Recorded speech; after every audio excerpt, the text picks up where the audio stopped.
Students, बेटा इससे पहले वाले वीडियो के अंदर हमने आयनिक कंपाउंड्स की फॉर्मेशन की, उसके एग्जांपल किए थे आयनिक कंपाउंड्स कैसे बनते हैं। आयनिक कंपाउंड्स कैसे बनते हैं, जब एक एटम जनरली मेटल और नॉन मेटल एलिमेंट के एटम जब केमिकली कंबाइन करते हैं तब बनते हैं। जो मेटल एलिमेंट का एटम है वो इलेक्ट्रॉन का लॉस करके कटायन में कन्वर्ट हो जाता है, नॉन मेटल एलिमेंट का एटम इलेक्ट्रॉन का लॉस करके अनायन में कन्वर्ट हो जाता है। और कटायन और अनायन के बीच में स्ट्रॉन्ग फोर्स ऑफ अट्रैक्शन होती है, इलेक्ट्रोस्टैटिक फोर्स ऑफ अट्रैक्शन, उससे वो जुड़ जाते हैं, उसी को हम क्या बोलते हैं, आयनिक बॉन्ड। तो इससे पहले वाले वीडियो में हमने आयनिक कंपाउंड की फॉर्मेशन की थी।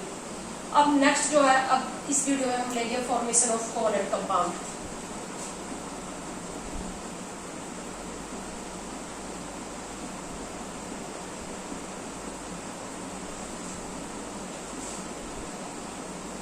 Formation of covalent compounds. Covalent compounds कब बनेंगे?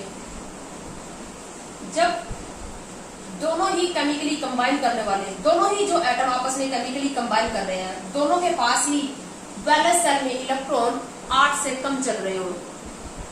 जब दोनों ही केमिकली कंबाइन करने वाले एटम्स नॉन मेटल से बिलोंग करते हो। नॉन मेटल एटम की इलेक्ट्रॉनिक कॉन्फ़िगरेशन देख के पहचान सकते हो कि तुम नॉन मेटल का है ये एटम। क्या खास बात रहती है नॉन मेटल की इलेक्ट्रॉनिक कॉन्फ़िगरेशन में? नॉन मेटल एलिमेंट के एटम्स के पास वैलेंस शेल में इलेक्ट्रॉन जनरली 5, 6 और 7 होते हैं, यानी कि 8 से कम होते हैं। मेटल एलिमेंट्स के एटम के पास वैलेंस शेल में इलेक्ट्रॉन जनरली 1, 2, 3 होते हैं, या तो 1 होता है, या 2 होता है, या 3 होता है। यानी कि 8 से 1 ज्यादा, 8 से 2 ज्यादा, 8 से 3 ज्यादा। सोडियम के पास 8 से 1 ज्यादा, मैग्नीशियम के पास 8 से 2 ज्यादा, एल्यूमिनियम के पास 8 से 3 ज्यादा। तो इसीलिए मेटल एटम क्या करते हैं, एक ज्यादा होगा तो 1 का लॉस करके मोनोवैलेंट कटायन बना लेंगे, 2 ज्यादा होंगे तो 2 का लॉस करके बाइवैलेंट कटायन बना लेंगे, और 3 ज्यादा होंगे तो 3 का लॉस करके ट्राइवैलेंट कटायन बना लेंगे। तो जस्ट इलेक्ट्रॉनिक कॉन्फ़िगरेशन देख के भी तुम पहचान सकते हो, ये दावा कर सकते हो कि ये जो एटम है ये मेटल का है या नॉन मेटल एलिमेंट का है। नॉन मेटल एलिमेंट के एटम की क्या पहचान होती है? उनके पास वैलेंस शेल में जो इलेक्ट्रॉन होते हैं वो क्या होते हैं, 5, 6 या 7 होते हैं। 5 मतलब 8 से 3 कम, 6 का मतलब 8 से 2 कम, और 7 का मतलब 8 से 1 कम होता है। ठीक है, इसीलिए ये क्या करते हैं, अपने ऑक्टेट को कंप्लीट करने के लिए जिसके पास वैलेंस शेल में इलेक्ट्रॉन 5 होंगे वो 3 का गेन कर लेंगे, जिसके पास वैलेंस शेल में इलेक्ट्रॉन 6 होंगे वो 2 का गेन करेंगे, और जिसके पास वैलेंस शेल में इलेक्ट्रॉन 7 होंगे वो क्या करेंगे, 1 का गेन करेंगे, और इस तरह से अनायन में कन्वर्ट हो जाएंगे। लेकिन क्या होगा कि नॉन मेटल एटम इलेक्ट्रॉन का गेन तो तब करेगा ना जब दूसरा मेटल एटम कोई इलेक्ट्रॉन देने वाला हो। अब अगर नॉन मेटल एटम क्या करेगा, मेटल के कांटेक्ट में आ गया तो मेटल तो इलेक्ट्रॉन का लॉस करेगी और नॉन मेटल एटम उसका गेन कर लेगा। अभी जैसे मैंने आपको बताया कि क्लोरीन के पास वैलेंस शेल में इलेक्ट्रॉन कितने होते हैं, 7 होते हैं। इसको हर हाल में क्या होता है, 1 इलेक्ट्रॉन चाहिए। तो जब ये सोडियम के कांटेक्ट में आ गया, अगर सोडियम के कांटेक्ट में आ गया तो सोडियम तो बाकी इसको 1 इलेक्ट्रॉन दे देगा और 1 इलेक्ट्रॉन गेन कर लेगा, और इस तरह से ये कटायन और ये बन जाएगा क्लोराइड आयन, और इस तरह से NaCl बन जाएगा। लेकिन अगर ये किसी ऐसे एटम के कांटेक्ट में आ गया, क्लोरीन अगर ऐसे एटम के कांटेक्ट में आ गया जिसके पास ऑलरेडी 8 से कम इलेक्ट्रॉन चाहिए, जिसको ऑलरेडी अपने नियरेस्ट नोबल गैस कॉन्फ़िगरेशन को अचीव करने के लिए इलेक्ट्रॉन की जरूरत हो, फिर कोई वो एटम इसको इलेक्ट्रॉन थोड़ा ही देगा, इसको तो चाहिए, लेकिन दूसरा एटम भी तो इसको देगा या नहीं वो तो देखना पड़ेगा ना।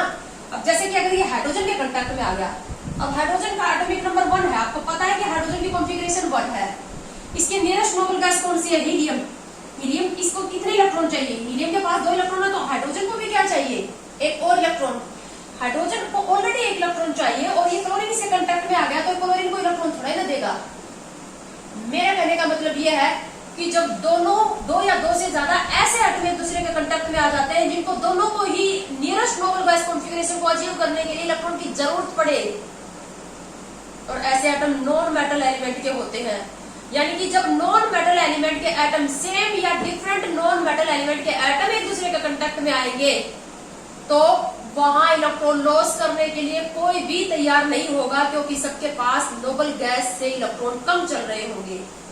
तो उनको अब क्या करना पड़ेगा, इलेक्ट्रॉन की शेयरिंग करनी पड़ेगी, और इलेक्ट्रॉन की शेयरिंग से जो बॉन्ड बनते हैं वो होते हैं कोवैलेंट बॉन्ड, और कोवैलेंट बॉन्ड से एटम्स इलेक्ट्रॉन की शेयरिंग करेगा, लॉस गेन कोई नहीं करेगा, लॉस गेन नहीं करेगा तो आयंस नहीं बनेंगे, एटम एटॉमिक ग्रुप में ही रहेंगे, सिर्फ वो क्या करेंगे, इलेक्ट्रॉन की शेयरिंग करेंगे। इलेक्ट्रॉन की शेयरिंग करने से उनके बीच में बॉन्ड बन जाएंगे, कोवैलेंट बॉन्ड, और उससे वो एटम जुड़कर मॉलिक्यूल बना लेंगे, और मॉलिक्यूल मिलकर क्या बना देंगे, कंपाउंड, और उन कंपाउंड को हम क्या कहेंगे, कोवैलेंट कंपाउंड। यानी कि कोवैलेंट कंपाउंड कब बनेंगे, when non metal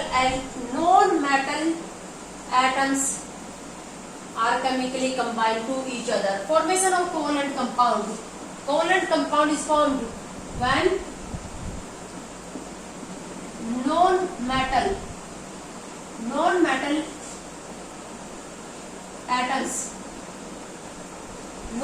atoms chemically combine.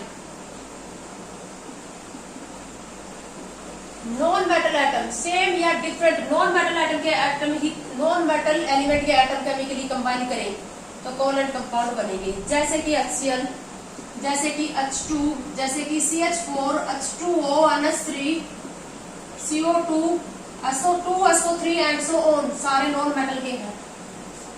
बनते कैसे हैं? अब इलेक्ट्रॉन की जो शेयरिंग होती है वो भी दो तरीके से होती है। इलेक्ट्रॉन की शेयरिंग होगी, इलेक्ट्रॉन की शेयरिंग के लिए अगर दोनों एटम, जिन दो एटम के बीच में इलेक्ट्रॉन की शेयरिंग हो रही है, वो इलेक्ट्रॉन का इक्वल कंट्रीब्यूशन करेंगे। एक तू दे शेयरिंग के लिए, एक तू दे, मैं दो दूंगा तो तुझे भी दो देने पड़ेंगे। जितने इलेक्ट्रॉन एक एटम दे रहा है शेयरिंग के लिए, उतने ही दूसरा एटम इलेक्ट्रॉन देगा शेयरिंग के लिए, यानी कि शेयरिंग के लिए इलेक्ट्रॉन का इक्वल कंट्रीब्यूशन होगा, तो उससे जो कोवैलेंट बॉन्ड बनेगा वो तो कोवैलेंट होगा, वो बॉन्ड जो होगा कोवैलेंट होगा। तो अब क्या है, मतलब मैंने बताया था इलेक्ट्रॉन की शेयरिंग दो तरीके से होती है। एक, अगर इक्वल कोवैलेंट कंपाउंड कब बनता है, कोवैलेंट बॉन्ड कब बनता है, जब इक्वल कंट्रीब्यूशन होता है, when both combining atoms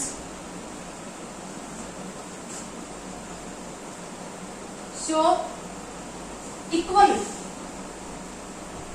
contribution of electrons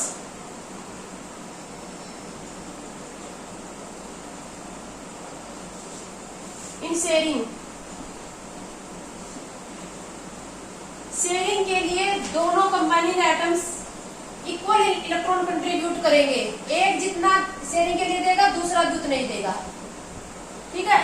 तो इक्वल कंट्रीब्यूशन होगा अगर इलेक्ट्रॉन का, दोनों कंबाइनिंग एटम इलेक्ट्रॉन का इक्वल कंट्रीब्यूशन करेंगे शेयरिंग के लिए, तो जो बॉन्ड बनेगा वो कोवैलेंट बॉन्ड, और कोवैलेंट बॉन्ड से जो कंपाउंड बनेंगे वो क्या, कोवैलेंट कंपाउंड, ठीक है। तो पहले हम पढ़ रहे हैं यहाँ पर इक्वल कंट्रीब्यूशन यानी कि कोवैलेंट कंपाउंड की फॉर्मेशन, यानी कि कोवैलेंट बॉन्ड की फॉर्मेशन। मॉलिक्यूल को देखते ही पहचानना आना चाहिए, 9th क्लास में ही पहचान जाते हैं बच्चे की दिया हुआ जो कंपाउंड है वो आयनिक है या कोवैलेंट है। नॉन मेटल से बना है तो कोवैलेंट है। वाटर कैसा है, हाइड्रोजन ऑक्सीजन से बना है। जिन बच्चों को ये नहीं पता हाइड्रोजन और ऑक्सीजन दोनों ही नॉन मेटल है, कुछ नहीं कर पाएंगे, एकदम से कुछ नहीं होता, धीरे धीरे सब समझ में आता है। तो फॉर्मेशन ऑफ कोवैलेंट कंपाउंड। अब कोवैलेंट कंपाउंड की फॉर्मेशन को एक्सप्लेन करने के लिए इससे पहले हमारे पास एक लेविस डॉट स्ट्रक्चर आता है। लेविस डॉट स्ट्रक्चर,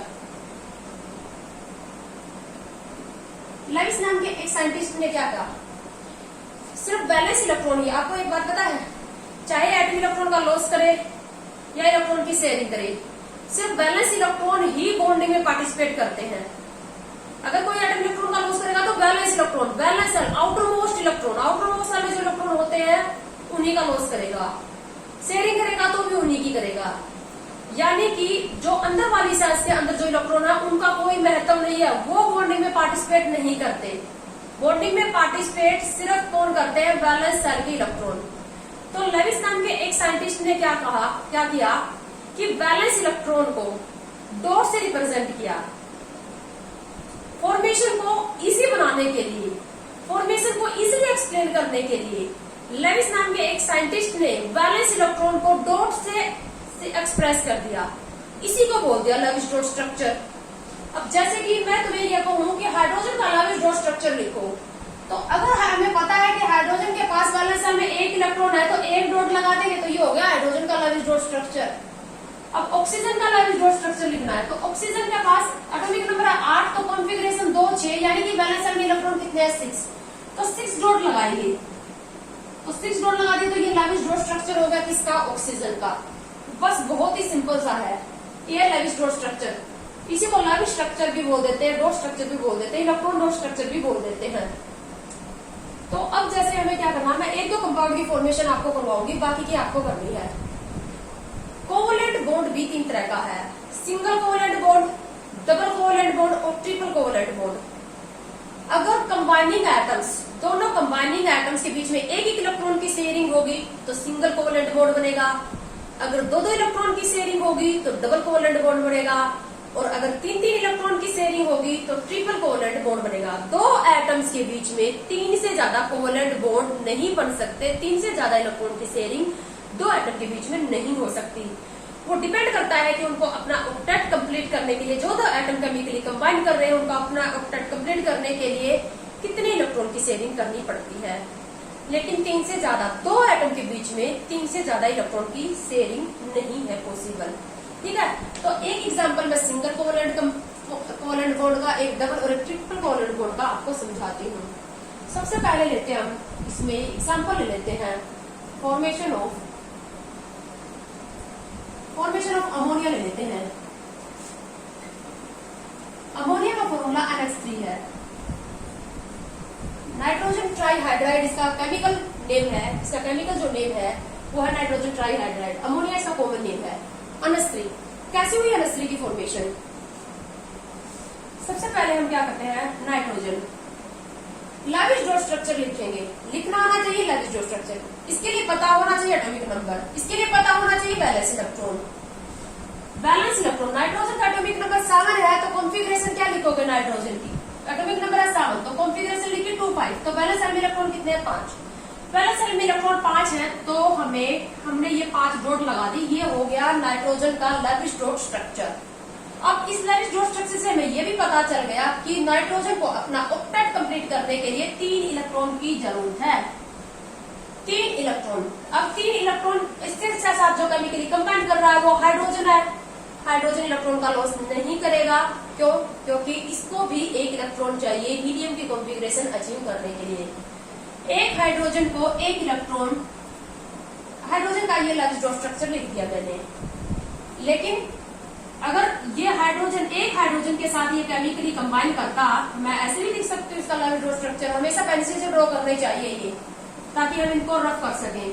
तो नाइट्रोजन 2, अगर एक ही हाइड्रोजन के साथ, अब ये NH क्यों नहीं बना इसका फॉर्मूला, NH4 क्यों नहीं बना, NH2 क्यों नहीं बना, NH5 क्यों नहीं बना, ये फॉर्मूला NH3 ही क्यों बना, इसका कारण भी यहीं से समझ में आ जाएगा। अगर नाइट्रोजन एक ही हाइड्रोजन के साथ केमिकली कंबाइन करता तो क्या इसके पास 8 इलेक्ट्रॉन होते? 5 खुद के थे, एक यहाँ से शेयरिंग करता, 6 ही होते ना। एक हाइड्रोजन तो शेयरिंग के लिए एक ही देगा क्योंकि इसके पास खुद के पास है ही एक। और इसको भी तो क्या करना है, इसको तो बस एक ही इलेक्ट्रॉन चाहिए हीलियम की कॉन्फ़िगरेशन अचीव करने के लिए। तो क्या करना पड़ेगा, इसको 3 हाइड्रोजन के साथ 3 इलेक्ट्रॉन शेयर करने पड़ेंगे। तो एक हाइड्रोजन यहाँ देखो, ये हाइड्रोजन ने रख दिया बीच में अपना इलेक्ट्रॉन, हाइड्रोजन ने कंट्रीब्यूट कर दिया, ये नाइट्रोजन ने कंट्रीब्यूट कर दिया। ये एक और नाइट्रोजन का और ये एक और हाइड्रोजन का। चलो नाइट्रोजन का मैं थोड़ा छोटा करके लिख देती हूँ। ठीक है, एक हाइड्रोजन क्या कर रहा है, इक्वल कंट्रीब्यूशन है। देखो, एक नाइट्रोजन ने दिया, एक हाइड्रोजन ने, एक नाइट्रोजन ने दिया, एक हाइड्रोजन ने। जो दो एटम आपस में केमिकली कंबाइन कर रहे हैं वो इलेक्ट्रॉन का इक्वल कंट्रीब्यूशन कर रहे हैं। एक शेयरिंग के लिए ये दे रहा है, एक शेयरिंग के लिए ये दे रहा है। ठीक है, तो नाइट्रोजन के पास 5 तो खुद के थे, 1 2 3 4 5, और 3 इसने यहाँ 3 हाइड्रोजन से शेयर कर लिए। तो शेयर किए हैं, सिर्फ किसी ने किसी से लिया नहीं, शेयर किए हैं बस। तो कोई आयन तो नहीं बनेगा, नाइट्रोजन एटम ही रहेगा, हाइड्रोजन एटम भी एटम ही रहेगा। इलेक्ट्रॉन का लॉस गेन नहीं हुआ, आयन नहीं रहेगा, एटम एटॉमिक रूप में ही रहेंगे। अब इस हाइड्रोजन का एक था, इसने एक शेयर कर लिया, इसका डुप्लेट कंप्लीट हो गया, इसका भी डुप्लेट कंप्लीट हो गया, इसका भी डुप्लेट कंप्लीट हो गया। हाइड्रोजन के पास हो गए 2 इलेक्ट्रॉन, हाइड्रोजन को मिल गई हीलियम की कॉन्फ़िगरेशन और नाइट्रोजन को मिल गई नियोन की कॉन्फ़िगरेशन, सबका काम चल गया। अब एक नाइट्रोजन और हाइड्रोजन के बीच में एक इलेक्ट्रॉन की शेयरिंग हुई है, तो यहाँ एक कोवेलेंट बॉन्ड बन गया, एक कोवेलेंट बॉन्ड यहाँ बन गया और एक कोवेलेंट बॉन्ड यहाँ पर बन गया। टोटल कोवेलेंट बॉन्ड तो 3 है, लेकिन 2 एटम के बीच में तो एक ही कोवेलेंट बॉन्ड बना है। अगर हम 2 केमिकली एटम जो आपस में कंबाइन कर रहे हैं उनके बीच में देखें तो कोवेलेंट बॉन्ड कितना बना है, एक नाइट्रोजन और हाइड्रोजन के बीच में एक कोवेलेंट बॉन्ड। तो इस तरह से बन गया ये। अब ये जो 2 इलेक्ट्रॉन है, मैं ऐसे भी लिख सकती हूँ, इसका शेप हम बाद में जिक्र करेंगे, शेप या ज्योमेट्री की हम बाद में डिस्कशन करेंगे। नाइट्रोजन के ये जो 2 इलेक्ट्रॉन है वो तुम्हें दिखाई दे रहे हैं, 2 इलेक्ट्रॉन यानी इलेक्ट्रॉन का एक पेयर जो बॉन्डिंग में इन्वॉल्व नहीं हुआ। बॉन्ड में जो इन्वॉल्व होते हैं उनको बॉन्ड पेयर ऑफ इलेक्ट्रॉन बोलते हैं। एक कोवेलेंट बॉन्ड में तुम्हें 2 इलेक्ट्रॉन दिखाई दे रहे हैं। एक कोवेलेंट बॉन्ड कब बनता है, जब 2 कंबाइनिंग एटम के बीच में एक ही इलेक्ट्रॉन की शेयरिंग हो, यानी कि हर एक बॉन्ड में क्या है, 2 इलेक्ट्रॉन है। तो इस इलेक्ट्रॉन को जो बॉन्ड में इन्वॉल्व होते हैं उनको क्या बोलते हैं, bond pair of electron. Bond pair of electron, इन्हीं को शेयर्ड पेयर ऑफ इलेक्ट्रॉन भी बोल देते हैं। और जो इलेक्ट्रॉन बॉन्डिंग में इन्वॉल्व नहीं होते उनको बोलते हैं लोन पेयर। लोन का मतलब आपको पता है, ये फ्री होता है, लोन पेयर ऑफ इलेक्ट्रॉन। ये लोन पेयर ऑफ इलेक्ट्रॉन और ये क्या कहलाते हैं, बॉन्ड पेयर ऑफ इलेक्ट्रॉन। ये बॉन्ड पेयर ऑफ इलेक्ट्रॉन कहलाते हैं। तो इस तरह से अमोनिया की फॉर्मेशन हो गई। ठीक है, सिंगल कोवेलेंट बॉन्ड की फॉर्मेशन यहाँ पर हुई है। तो total bond pair of electron nitrogen के पास कितने हो गए, 2, 4, 6। बॉन्ड पेयर ऑफ इलेक्ट्रॉन है 6 और लोन पेयर ऑफ इलेक्ट्रॉन कितने हैं, 2। टोटल इलेक्ट्रॉन 8 है, 6 बॉन्ड पेयर और 2 क्या है, लोन पेयर। 8 के लिए ही ये चक्कर चल रहा था, नाइट्रोजन हाइड्रोजन के साथ केमिकली कंबाइन कर रही थी। अब तुम्हें पता चल गया होगा कि NH3 ही क्यों बना, NH4, NH2, NH क्यों नहीं बना। अब हम एक डबल कोवेलेंट बॉन्ड का एग्जांपल ले लेते हैं, फॉर्मेशन ऑफ ऑक्सीजन मॉलिक्यूल।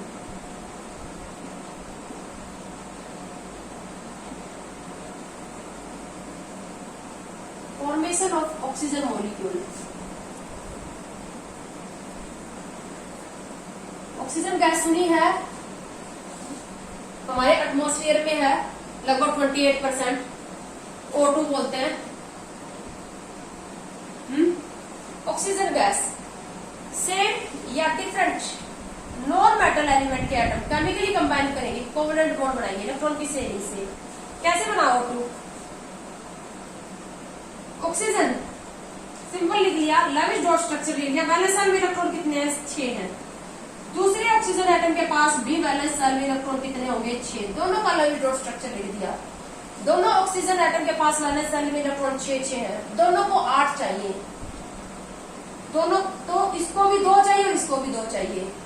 दोनों को 2-2 की शेयरिंग करनी है, तो दोनों ने क्या किया, 2-2 रख दिए शेयरिंग के लिए। इसने भी 2 रख दिए और इसने भी 2 रख दिए, तो 2-2 की शेयरिंग कर ली दोनों ने। Equal sharing, equal contribution. Sharing के लिए इक्वल कंट्रीब्यूशन होगा। तो 2 रख दिए तो एक इससे बन जाएगा कोवेलेंट बॉन्ड, एक इससे। एक कोवेलेंट बॉन्ड में 2 इलेक्ट्रॉन हो गए, तो यहाँ डबल कोवेलेंट बॉन्ड बन गया। तो इस तरह से हो गई O2 की फॉर्मेशन, यानी कि O2 में ऑक्सीजन ऑक्सीजन के बीच में क्या होता है, डबल कोवेलेंट बॉन्ड होता है, डबल कोवेलेंट बॉन्ड। अब total bond pair of electron कितने हैं और लोन पेयर ऑफ इलेक्ट्रॉन कितने हैं। ये एक इलेक्ट्रॉन पेयर ये लोन रह गया और एक इलेक्ट्रॉन पेयर ये लोन रह गया। दूसरी ऑक्सीजन के पास भी ऐसा ही है। बॉन्ड पेयर कितने हैं,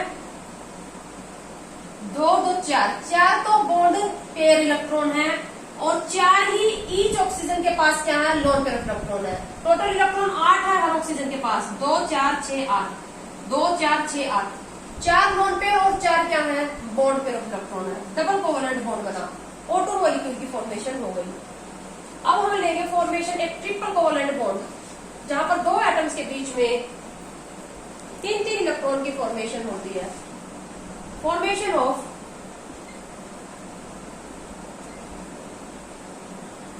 ऑफ नाइट्रोजन मॉलिक्यूल।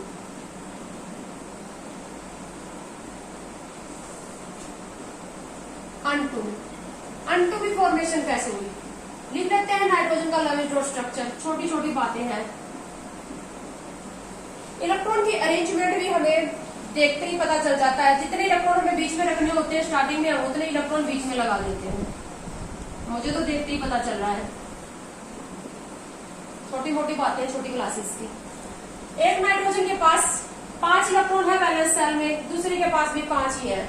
सिर्फ बैलेंस इलेक्ट्रॉन को लिख रही हूँ मैं, टोटल नहीं लिख रही। टोटल तो एटॉमिक नंबर नाइट्रोजन का 7 है, तो कॉन्फ़िगरेशन 2 5, बैलेंस इलेक्ट्रॉन 5 इसके पास है, 5 इसके पास, इसको भी 3 चाहिए, इसको भी 3 चाहिए, तो 3 की शेयरिंग कर लेंगे। तो 3 की शेयरिंग कर लेंगे तो क्या हो गया, ट्रिपल कोवेलेंट बॉन्ड बन जाएगा। तो ट्रिपल कोवेलेंट बॉन्ड बन गया 2 एटम के बीच में, क्योंकि इनको 3 की शेयरिंग करनी थी, क्योंकि इनको क्या चाहिए थे, 3 और चाहिए थे, 5 ऑलरेडी थे। तो इस तरह से एक लोन पेयर इस नाइट्रोजन के पास रह गया, एक लोन पेयर इस नाइट्रोजन के पास रह गया, और 6 हो गए बॉन्ड पेयर, 6 बॉन्ड पेयर और 2 लोन पेयर, टोटल इलेक्ट्रॉन 8 है। तो इस तरह से अन 2 मॉलिक्यूल की फॉर्मेशन हुई। नाइट्रोजन गैस तो लोगों को पता है एटमॉस्फेयर में 78% है, 78% नाइट्रोजन एटमॉस्फेयर में इनर्ट है केमिकली, रूम टेम्परेचर के ऊपर किसी भी तरह की कोई रिएक्शन नहीं करती। कारण यही है, ये नाइट्रोजन अन 2 मॉलिक्यूल में 2 नाइट्रोजन एटम के बीच में ये जो ट्रिपल कोवेलेंट बॉन्ड बना हुआ है, ये बहुत ज्यादा स्ट्रॉन्ग है, मॉलिक्यूल कभी भी रिएक्शन में पार्टिसिपेट नहीं करता। अब नाइट्रोजन गैस तो मॉलिक्यूल के रूप में पड़ी है, इसको पार्टिसिपेट करने के लिए पहले इसको इन 3 बॉन्ड को तोड़ के इसको नाइट्रोजन के रूप में आना पड़ेगा, एटॉमिक रूप में, ठीक है। और जितने बॉन्ड स्ट्रॉन्ग बने होंगे, टूटना उतना ही क्या होगा, डिफिकल्ट। रूम टेम्परेचर के पास इसको इतनी एनर्जी नहीं मिलेगी, रूम टेम्परेचर पे इवन हीट करने पर भी इसको इतनी एनर्जी नहीं मिलेगी कि ये नाइट्रोजन मॉलिक्यूल में 2 एटम के बीच में ये ट्रिपल बॉन्ड टूट सके। इसलिए नाइट्रोजन गैस रूम टेम्परेचर पर क्या है, इनर्ट। तो ये तो कुछ कोवेलेंट कंपाउंड की फॉर्मेशन मैंने तुम्हें समझाई। अब तुम्हें मैं कुछ एग्जांपल देती हूँ, तुम्हें खुद करना है, कुछ कोवेलेंट कंपाउंड की फॉर्मेशन को खुद से एक्सप्लेन करना है, इसी तरह से लविस डॉट स्ट्रक्चर लिखते हुए। तो क्वेश्चन है,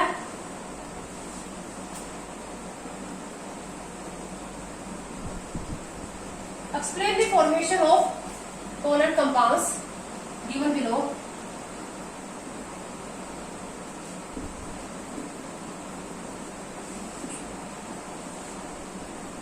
HCl, SO2,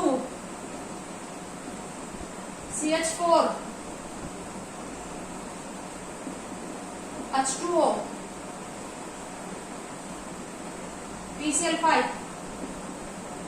और बॉन्ड पेयर और लोन पेयर भी लिख देना, हर एटम के पास कितने बॉन्ड पेयर और कितने लोन पेयर हैं।